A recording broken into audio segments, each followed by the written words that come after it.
Ya. Pero kaya ito pa rin ko sa. Ya. Sí. Ya. Ay! Esa magkano pa. Sacadura.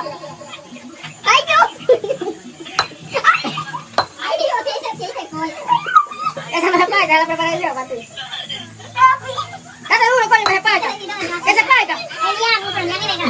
Mababago nito ang iyong mindset. Lahat tayo ay nakakaranas na ng mga sandaling na-achieve natin ang isang bagay na dati ay ini-imagine lang natin. Posibleng goal mo dati na makahanap ng magandang trabaho na merong malaking sahod at ngayon ay nakuha mo na ito. O di naman kaya ay goal mo noon na magkaroon ng sariling negosyo at ngayon ay kumikita ka na ng malaking halaga galing dito. Minsan ay napapangiti na lang tayo sa tuwa sa tuwing naiisip natin na ang mga bagay na meron tayo ngayon ay pangarap lang natin dati. At ang mga achievements na ito ay ang magpapabago ng iyong isipan dahil napatunayan